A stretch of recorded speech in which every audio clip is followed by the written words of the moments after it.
Bueno, vamos a recapitular para los compañeros que no, bueno, que van a ver la clase en diferido. Estábamos hablando de este documento, ¿sí? Del documento sobre lo que sería el protocolo ecuatoriano de entrevista forense mediante escucha especializada para niños, niñas y adolescentes víctimas de abuso sexual. Dentro de este punto, vemos que este documento fue creado por el Consejo de la Judicatura como pionero o como de los que eh, toman la batuta para crear este tipo de documentos, la Fiscalía General del Estado, el Ministerio de Interior, el Ministerio de Justicia y de Derechos Humanos y Cultos, y también identificamos o hay, de acuerdo a la narrativa que tenemos sobre esto, UNICEF también participó en la elaboración de este documento, porque ustedes saben, UNICEF está también preocupado por la atención y sobre todo la reivindicación de derechos, que eso debe primar en cada uno de los estados que podamos nosotros encontrar. Entonces, eso como una parte de entender quiénes fueron las entidades que crearon y adaptaron este protocolo de escucha especializada para nuestro contexto ecuatoriano.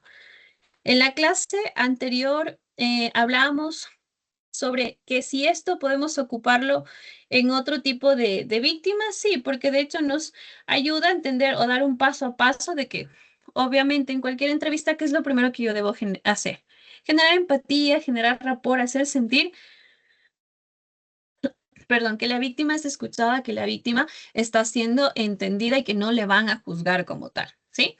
Entonces, posterior a ello, les comentaba a ustedes que pueden ir leyendo cada una de las etapas que aquí plantea, ¿sí? Entonces, en esta primera parte nos da como una descripción más detallada de todo lo que nosotros vamos a encontrar a partir de la página 32.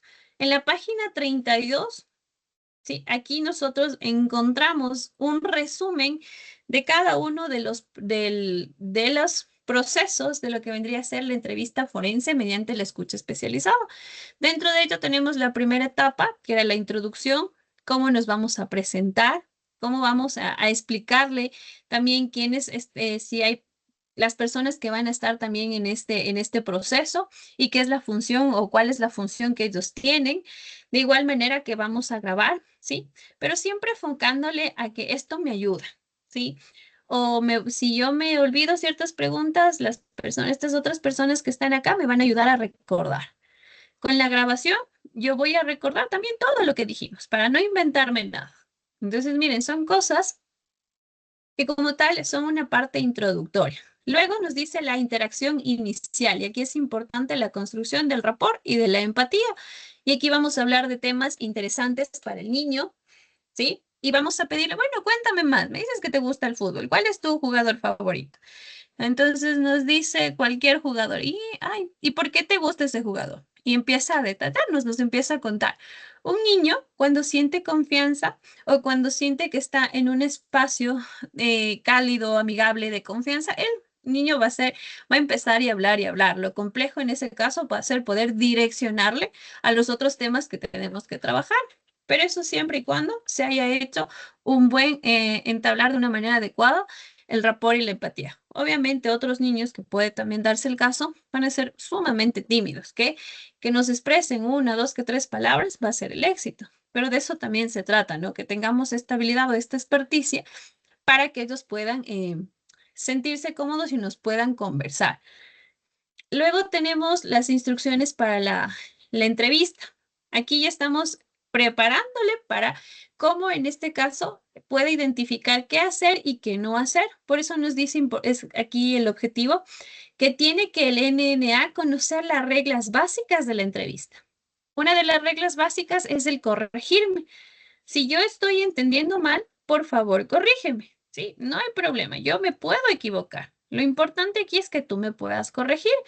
¿Por qué? Porque tú eres el que conoce. Y aquí hacemos preguntas de prácticas, como decíamos, ¿no? Si tenemos un niño que estamos evaluando de 8 años y le digo, bueno, por ejemplo, le digo, quiero si me prestaste atención me vas a corregir. Si yo te digo a ti que eres un niño de 15 años, ¿qué me dirías tú?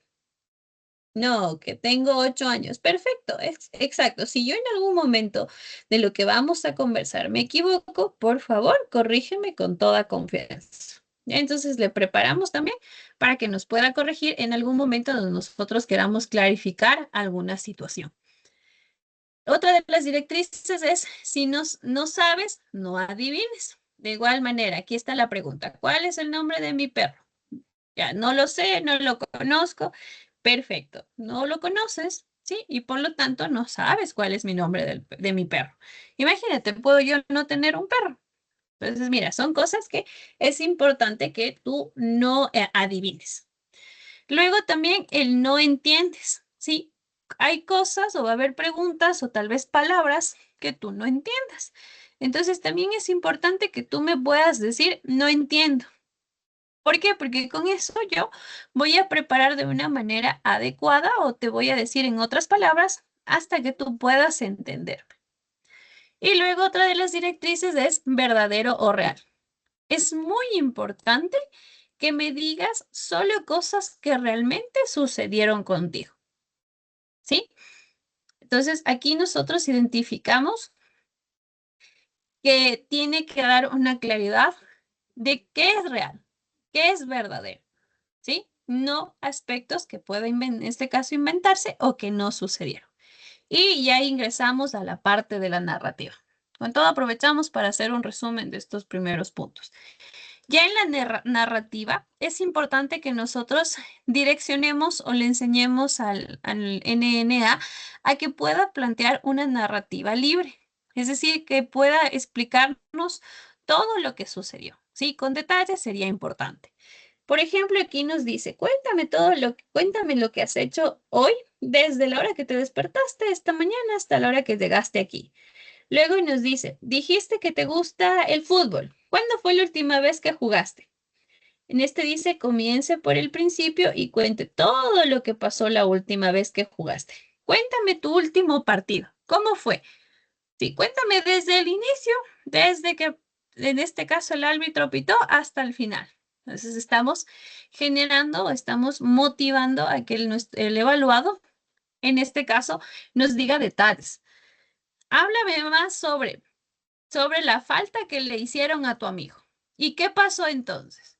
Yo realmente quiero entender. Antes hablaste de, hable todo sobre tal. Entonces, aquí dependiendo del tema que el NNA nos mencione, nosotros vamos a seguir generando preguntas en las cuales la respuesta, como ustedes ven aquí, no es un sí o un no, sino es el tener que explicarnos algo, el tener que detallarnos algún punto. Preguntas del tipo quién, cuándo, dónde y cómo pueden ayudar en el desarrollo de la narrativa libre. Luego nos dice los diálogos sobre la familia. ¿Cuál es aquí el punto importante? Conocer a los miembros de la familia con quienes el niño, niña o adolescente interactúa, obtener una comprensión más precisa sobre la capacidad descriptiva del niño, niña, adolescente, sobre los eventos de su vida personal, particularmente cuando éste está entrevistando a un niño o adolescente cuya alegación de abuso sexual puede estar relacionada a miembros de la familia o amigos. Puede revelar preocupaciones que necesitan ser investigadas en una entrevista. Algunas sugerencias de estímulos o preguntas como, ahora vamos a hablar más sobre tu familia. Cuéntame, ¿con quién vives? O dime quiénes son las personas que viven contigo. Habla más acerca de tu padre. Cuéntame más sobre tu mamá. Cuéntame un poquito más sobre tu hermano. El entrevistador puede optar por documentar esta situación familiar a través del dibujo o de la lista de nombres, si es apropiado para el nivel del desarrollo del NNA. Es importante saber el nombre de las personas. Por ejemplo, ¿quién es Roberto? ¿Hay otro Roberto en la familia?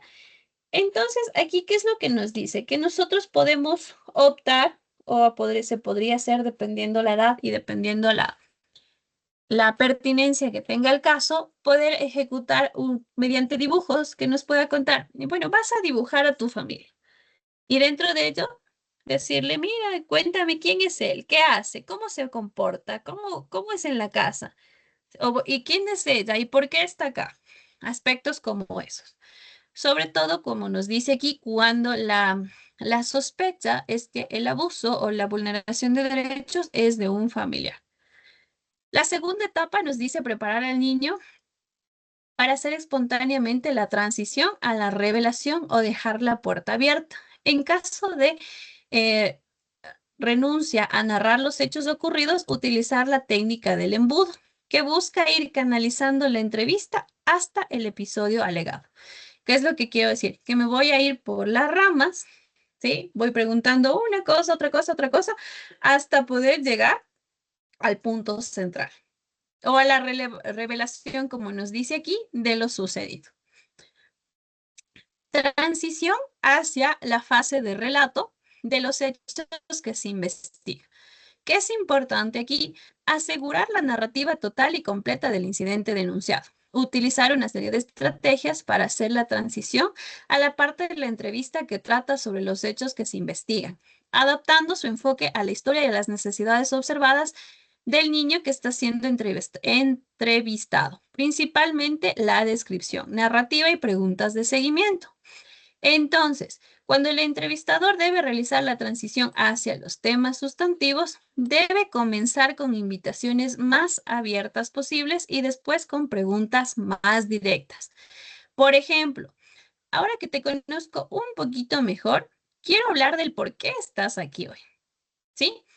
Cuéntame de lo que has venido a conversar conmigo hoy. ¿Estás aquí para hablar de qué? ¿Quién te contó que venías aquí? ¿Qué te dijeron sobre lo que venías a hacer aquí? ¿O qué te dijeron acerca de venir aquí? Entonces, si ustedes se dan cuenta, estas preguntas ya están direccionadas a nosotros poder identificar el trasfondo de la entrevista. ¿Sí? A que nos pueda decir, y aquí puede ser una respuesta, es que mis papis dicen que pasó algo malo. O es que siento que alguien me hizo daño.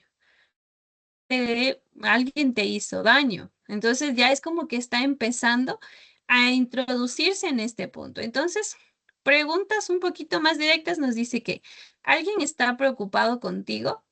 ¿Estás preocupado con algo? ¿Ha ocurrido algo contigo? ¿Ha ocurrido algún problema en tu vida?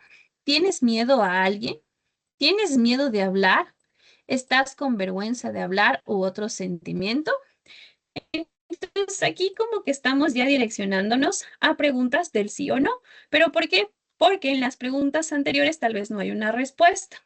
Entonces, vamos a hacerlo un poco más directivo. Y aquí las respuestas ni siquiera pueden ser verbales, sino pueden ser mediante gestos, que mueve la cabecita y que nos diga sí, ¿ya? Entonces, ahí ya estamos introduciéndonos para hablar de lo que sucedió o del evento por el cual estamos en este caso, evaluando. Luego nos dice la descripción narrativa focalizada.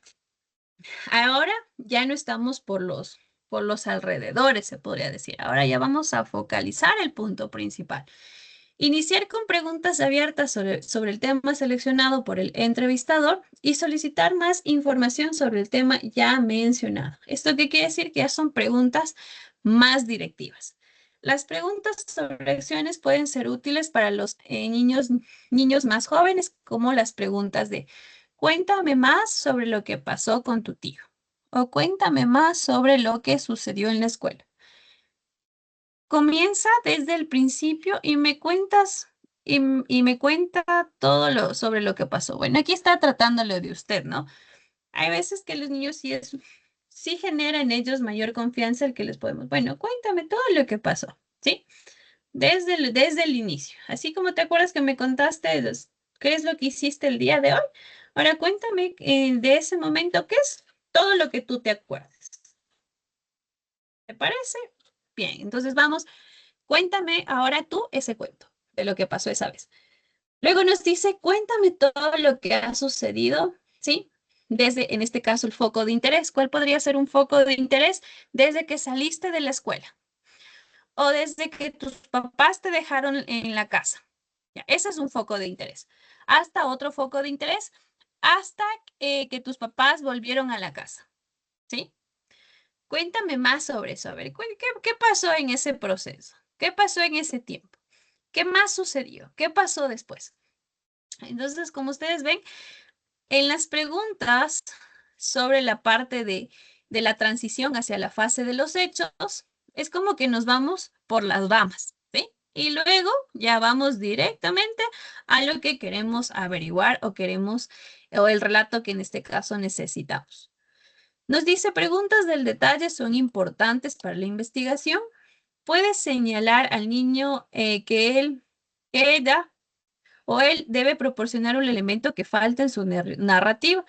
Muchas veces falta al niño o adolescente experiencia en proporcionar detalles. Algunas veces el niño o adolescente no sabe qué información es relevante y algunas veces el niño o adolescente codifica ciertos detalles e ignora otros. ¿Qué es lo que nos quiere decir aquí?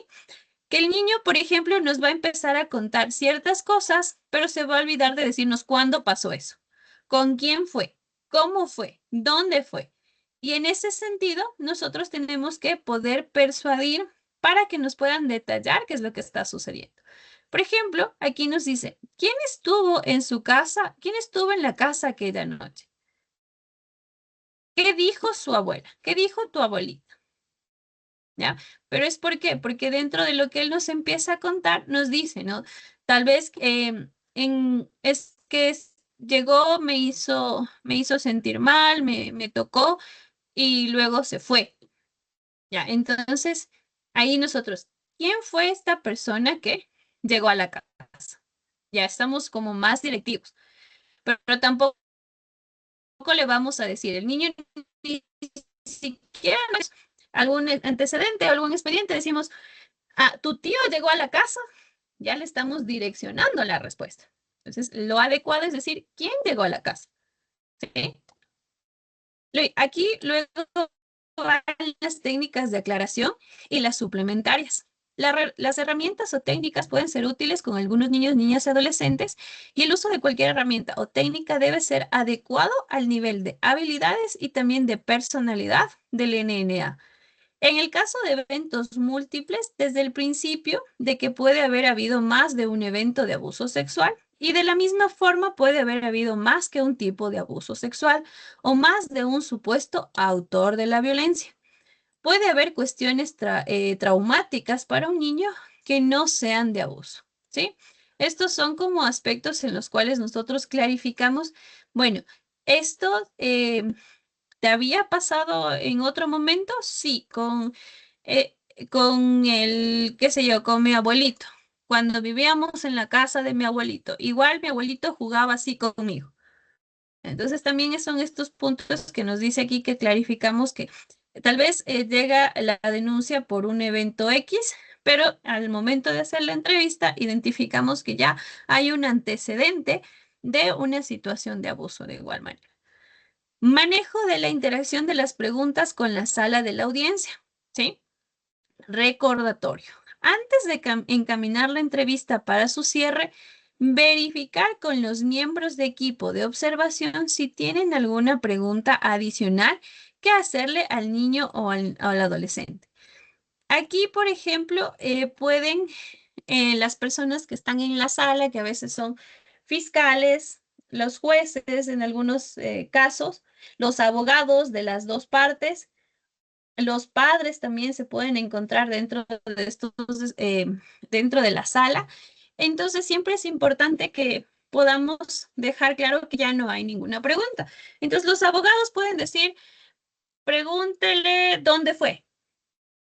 Ya, entonces nosotros como tal no vamos a replicar esa pregunta, sino la vamos a adaptar y de hecho la vamos a ir preparando para luego. No es que me dicen pregúntele dónde fue y yo ya directo le pregunto, sino voy preparando el escenario y le voy consultando posteriormente. ¿Sí? Eso es importante, perdón, que nosotros también ya se cerraron todas las preguntas y yo voy ya a la etapa de cierre. En el cierre, ¿cuál es el objetivo? Preparar al niño o adolescente para ya finalizar la entrevista. Aquí, ¿qué es lo que nos dice que debemos hacer? Vamos a chequear si el niño o adolescente dijo todas las cosas importantes. ¿Hay algo más que tú piensas que deberías saber? ¿O hay algo más que quisieras contarme? Entonces, ahí le damos como que esta tribuna libre de que nos pueda tal vez decir, sí, que estoy asustado y que tengo miedo porque en mi casa todos están preocupados, mi mamá está muy enojado con mi tío, me dice que es una mala persona, que me ha hecho daño y siento que es mi culpa. Ya, miren, esas cosas también pueden salir en esta etapa de cierre. Entonces, siempre es importante que nosotros también podamos dejar o cerrar este proceso. Mira, son situaciones de las personas adultas, porque ellos ya se han preparado, ya conocen, ya han hecho otro tipo de actividades y tú estás en un proceso de crecer, de desarrollarte. Ya cuando tú tengas cierta edad vas a poder entender todo lo que está pasando. ¿Sí? Lo único que en este momento tienes que tener claro, cuáles son todas tus responsabilidades. Y podemos hasta cierto punto desviar, como ya no tenemos más preguntas de la entrevista, desviar. ¿Cuáles son tus responsabilidades? Es que estudiar, ser bueno en la casa, perfecto. Entonces, mira, tú te vas a concentrar en esas actividades y vas a siempre ser el mejor. Me decías que te gusta jugar el fútbol. ¿Qué es lo que te gustaría hacer? Entonces es como irle también cerrando y hasta cierto punto irle cambiando de tema de lo que estábamos hablando, del suceso, en este caso traumático o el abuso, y dejarle con otro tipo de ideas. Entonces siempre es importante que podamos hacer eso. Volver al diálogo sobre lo cotidiano. Asunto mencionado en la fase de empatía. Lo que les decía, ¿no? Volvemos a eso. Mira, me decías que vas a jugar fútbol, ¿sí?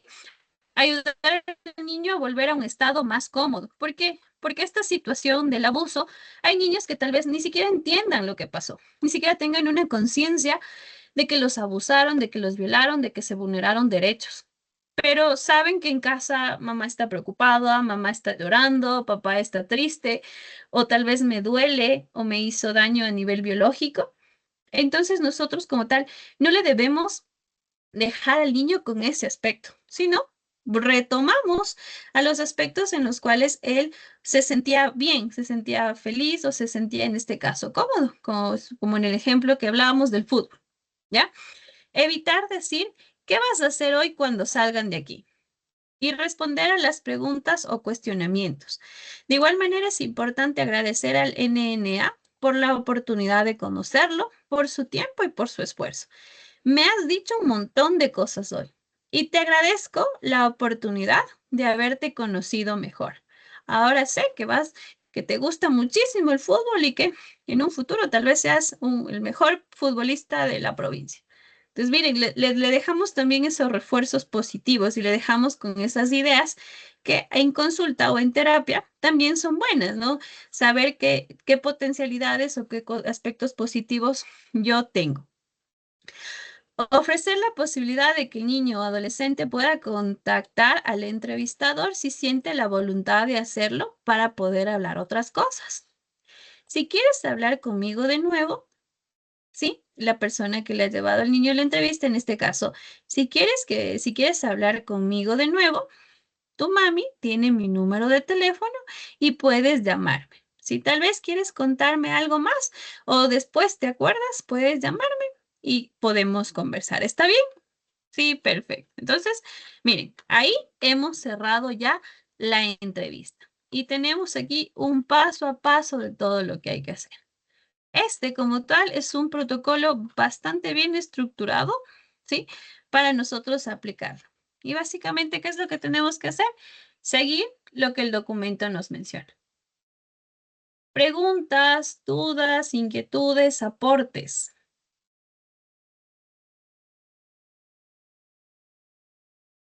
¿Quedó claro lo que es el protocolo de escucha especializada?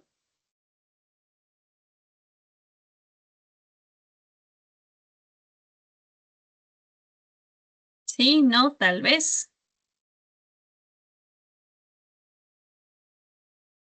Sí, magíster. ¿Sí? Sí, magista. Ahora, con lo que nosotros hemos leído y tenemos como ya un conocimiento de esto, yo les pregunto, en este caso, ¿qué dicen? ¿Se utilizó o no se utilizó esa estructura de la entrevista? No, magíster. ¿Qué dicen los demás? Gracias, señor Godoy. No, magista. No se utilizó, ¿no es cierto? Y esa es la gran falencia que tenemos dentro de nuestro contexto ecuatoriano, que aún existiendo un protocolo, nosotros no lo utilizamos. ¿Por qué? Porque si nosotros utilizáramos este protocolo, de igual manera pudiésemos identificar cada uno de los criterios que tenemos de acuerdo a los autores para nosotros poder validar lo que es la confiabilidad de los criterios. ¿Sí? Porque si ustedes se dan cuenta, al momento de ver el paso a paso de cada una de las etapas de la entrevista, vamos también detallando los aspectos que revisábamos en los 17 criterios. ¿Sí? 19 criterios, de los cuales los más importantes son los 10 primeros. ¿Estamos? ¿Alguna otra pregunta?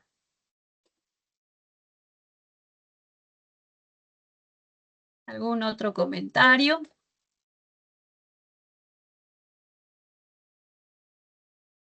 Ok.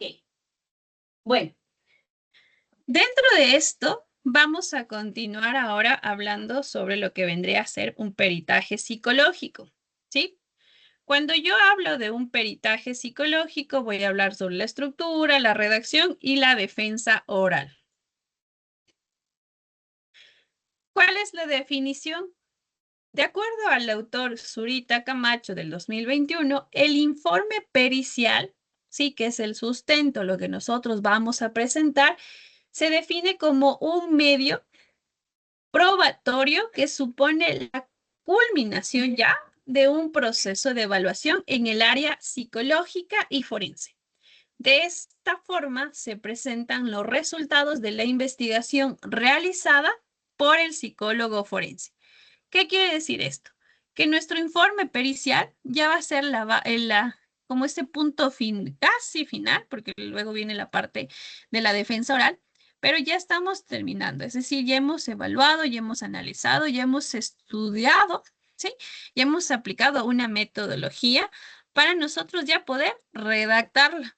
Esta redacción tiene que ser adecuada, tiene que ser eh, clara, eso es algo importante, y sobre todo que en el momento que nosotros la vayamos a defender, se pueda, tengamos una claridad de lo que hemos hecho. Eso es como hacer una mini tesis o como los artículos que están haciendo. ¿Quiénes los pueden defender? Ustedes. ¿Quiénes saben lo que está escrito ahí? Ustedes. ¿Por cómo escribieron lo que está ahí? Mediante una investigación, mediante aplicar una metodología.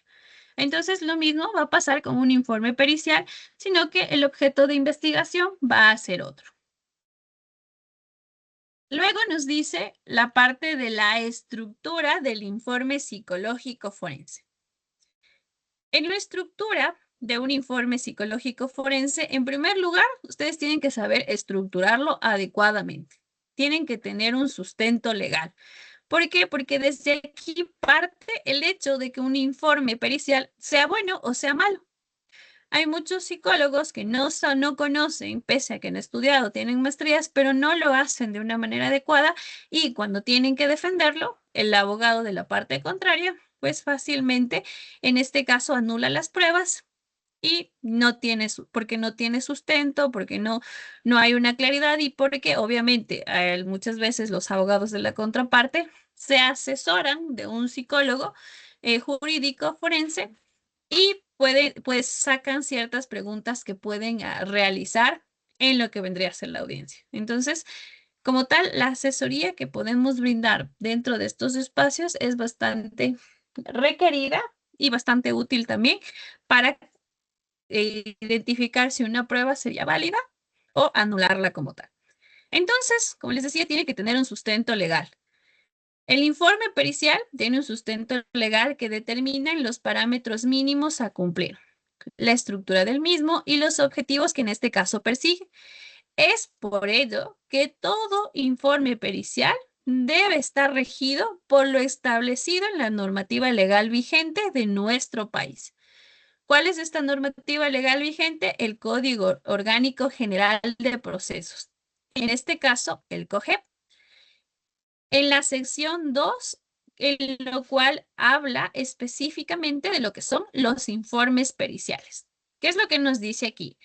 consta en el artículo 224, contenido del informe pericial. Todo informe pericial debe contener al menos los siguientes 7 elementos. Entonces, el Código Orgánico General de Proceso nos dice que un informe pericial tiene que tener estos 7 elementos. Primero, los nombres, apellidos, número de cédula, o de identidad, dirección domiciliaria, números de teléfono, correo electrónico y demás datos que faciliten la localización del perito. ¿Eso qué quiere decir? Que tiene que estar toda su información. La profesión, oficio, arte o actividad especial ejercida por quien rinde el informe. Entonces aquí se debe detallar aspectos como psicólogo clínico con una maestría en psicología jurídica y forense, que trabaja en procesos legales con experiencia en procesos legales por 5 años. Entonces, es de igual manera el hecho de saber defender y que también haya una credibilidad en el hecho de qué profesional realizó como tal el informe. El número de acreditación otorgada por el Consejo de la Judicatura y la declaración de la o del perito de que la misma se encuentra vigente. Ustedes recordarán que al inicio hablábamos sobre esta parte de la acreditación de peritos. Entonces aquí es importante que ustedes puedan estar acreditados como peritos en libre ejercicio o como dependientes del Consejo de la Judicatura, pero tienen como tal un código, ¿sí? Es decir, tienen como una licencia, se podría decir así, en los cuales les acredita como estar vigentes para poder ejercer o para poder realizar este tipo de actividades. Eso como punto 3. Como punto 4, nos dice que también debe haber la explicación de los hechos u objetos sometidos a análisis. Es decir, el por qué, ¿sí? Nosotros estamos evaluando o cuál sería un breve contexto de lo que vamos a revisar o analizar. Como punto 5 nos dice el detalle de los exámenes, métodos, prácticas e investigaciones a las cuales ha sometido dichos objetos dichos hechos, u objetos. Importante, cuando nosotros hacemos una tesis o un artículo, tenemos el apartado de metodología. No es distinto en el hecho del informe pericial.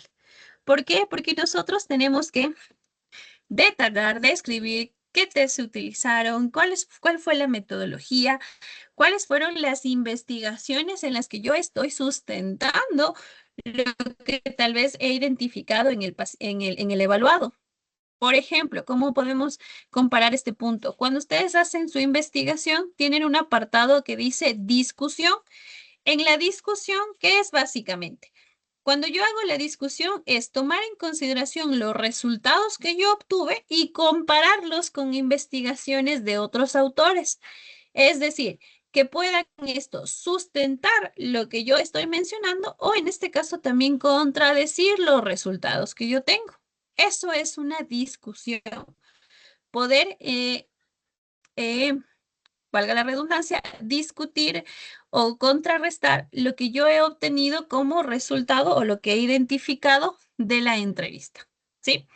Entonces, es importante que nosotros podamos incluir la metodología. Como punto 6 nos dice los razonamientos y deducciones efectuadas para llegar a las conclusiones que se presenta ante la o el juzgador.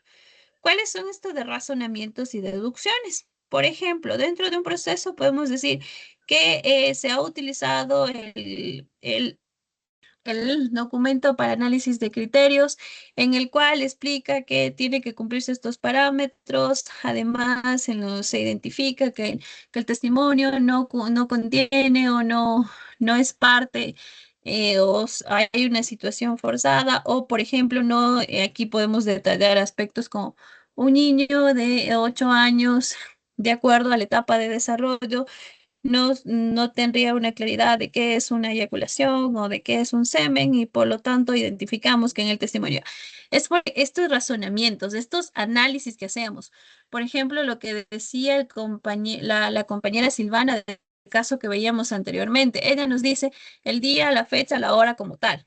Entonces, son aspectos que tal vez uno no lo recuerda de esa manera y explicarlos como tal detalladamente no es coherente para el testimonio. Entonces, esos son los razonamientos y las deducciones que yo puedo hacer del testimonio. Luego nos dice las conclusiones deben ser claras, únicas y precisas. ¿A qué se refiere esto? Que las conclusiones nosotros tenemos que dar una claridad, no podemos ser ambiguos, no podemos decir sí parece que es creíble el testimonio, pero hay cosas que no tienen mucho sentido. O sea, nosotros tenemos que ser bastante claros. De acuerdo al documento planteado, se identifica que hay una baja en confiabilidad o validez de los criterios del testimonio debido a que carece de, y empezamos a detallarlo, carece de tantas cosas que nosotros identificamos con este documento de criterios. ¿Sí? De igual manera son únicas y cuáles son los puntos que yo estoy identificando del caso. Ya, eso es como tal una estructura de un informe psicológico forense. Al menos estos 7 puntos se deben cumplir como tal. Finalmente, para quedarnos ya en esta parte, el COIP en 2014 también señala que los contenidos mínimos de un informe pericial son lugar, fecha de realización del peritaje, identificación del perito, descripción y estado de la persona u objeto peritado, técnica usada en el peritaje, fundamentación científica, ilustraciones gráficas, conclusiones y la firma del perito. Entonces, ¿qué es lo que aquí identificamos? Que tanto en la parte del COIP como en el de COGEP, nosotros tenemos que cumplir con una estructura. Y cuando cumplimos con esta estructura y utilizamos todas las herramientas que hemos revisado, como este de los criterios, como esta parte de entender los términos, cómo funciona la parte de la victimología, también del agresor, tenemos un buen informe jurídico, forense. De lo contrario, es bastante fácil en algunas ocasiones revisar un informe psicológico pericial de un caso, identificamos que ni siquiera cumple o ni siquiera tiene los requisitos mínimos que establece este Código Orgánico General de Procesos para ser válido. Entonces, miren, desde ahí ya identificamos una falencia en el documento. Facilito. Pero esto es cuando conocemos de cómo se debe estructurar estos documentos. Y aunque no lo crean, hay peritos acreditados de la judicatura, trabajando en la judicatura, que no conocen de estos aspectos y realizan mal sus informes. Y ahí es cuando tienen como un ataque sin piedad en lo que vendrían a ser las audiencias. Hasta ahí, ¿qué preguntas, dudas, inquietudes, aportes?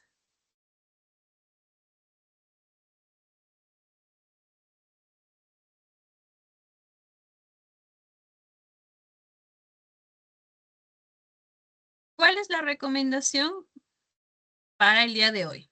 Lean este documento. Si es que no lo tienen con todo, ya les vuelvo a compartir para que lo vuelvan a enviar a los compañeros y revisen todos estos aspectos de la entrevista especializada, porque es bastante, bueno, es bastante válido y que también nos sirve en otros espacios. Por ejemplo, cuando yo voy a trabajar con personas víctimas de violencia. Sí, no necesariamente estoy en un espacio legal, pero sí puedo trabajar para identificar y ver qué es lo que pasó con esta persona. Sí, y la parte del informe vamos a irlo trabajando en las próximas clases para terminar ya con la unidad número 4. ¿Sí? ¿Estamos? Sí, ¿Alguna, magistra. alguna pregunta?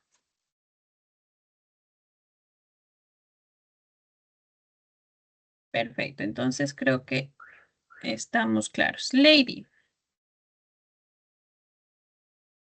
Buenas noches, Magister. Le tenía una consulta, pero no sé si le podré decir al final de la clase, por favor.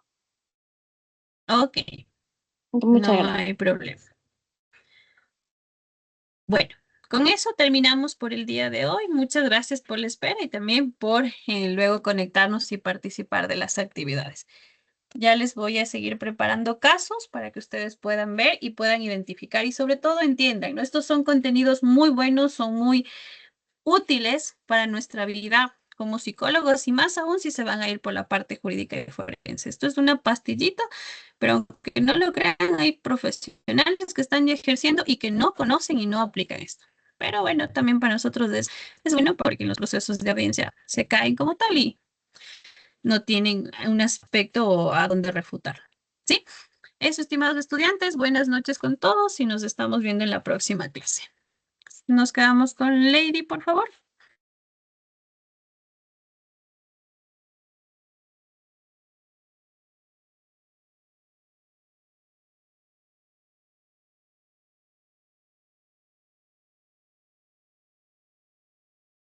Gracias, Magister. Buenas noches. Buenas noches.